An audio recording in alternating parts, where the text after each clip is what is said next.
Hello, Eric the Car Guy here.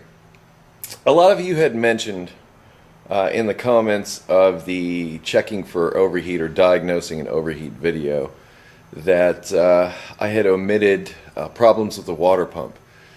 And I had responded in the comments and said that I don't often see water pump problems causing overheat. Not to say that they don't, but it's not very common. Anyway, I have something here for you. I have a car that was overheating slightly, and I am doing the water pump on it. And this is what I found. By the way, this is a Hyundai Sonata with a V6. And as you can see, there is no water pump. The impeller has completely rusted away.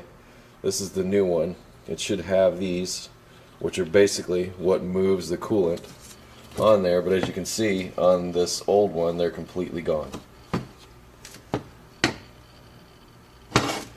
So this was unable to move coolant through the engine and unable to keep the engine cool. So I got one in. Yay. Okay, it's 120,000 miles is how much it's got on it. And I don't believe that the belt or the pump has been changed in that time. Now the symptoms of this were, according to the person who owns the car, was that they would drive down the highway and it would start to overheat, but then when they would stop, it wouldn't overheat. So it's kind of the opposite of a fan problem, an electric fan problem, in that when they were on the highway, they would get the overheat, whereas if a fan wasn't working, actually when you're on the highway it would cool down. So, and also they're complaining about no heat.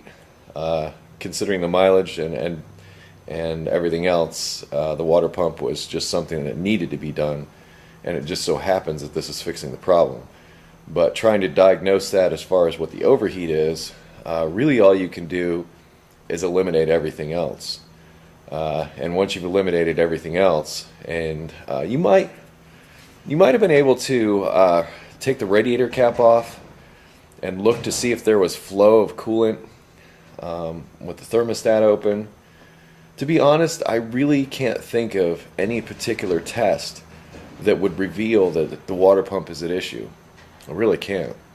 I wish I could, because that way you'd be able to find it, but personally I would say that the water pump is going to be a last resort. I mean, if it's something like this and you know it's well overdue, then yeah, definitely go ahead and replace it and you may find it.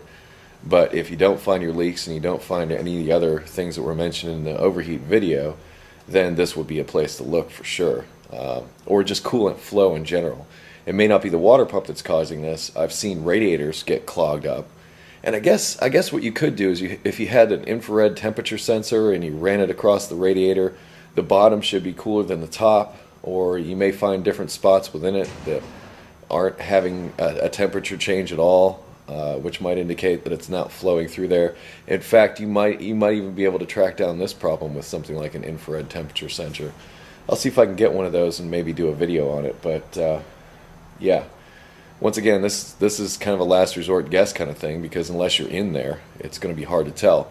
But how about anybody that does have a suggestion? Why don't you put it in the comments below and share with the class, and we'll see what you come up with. The problems that I've often seen with water pumps are this, and this is the weep hole.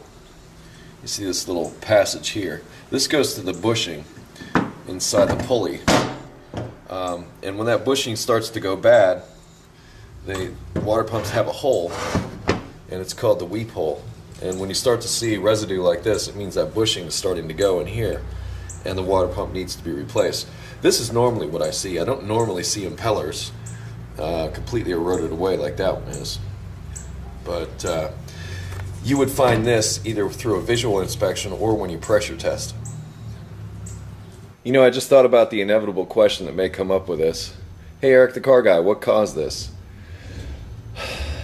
The only thing I can do is speculate. I believe the timing belt interval on this car is 60,000 miles, so it went twice as far as it should have. So I will say two things contributed to this. Not changing the coolant, because this coolant I believe started out green and now it's brown due to the rust that's left over from that. But also I would say it's the metal that the impeller was made from. Cheaper metals are going to corrode quicker. There are other metals out there that are not as susceptible to corrosion. So between those two things, that's what we ended up with. So cheap parts and lack of maintenance. That's my take on it.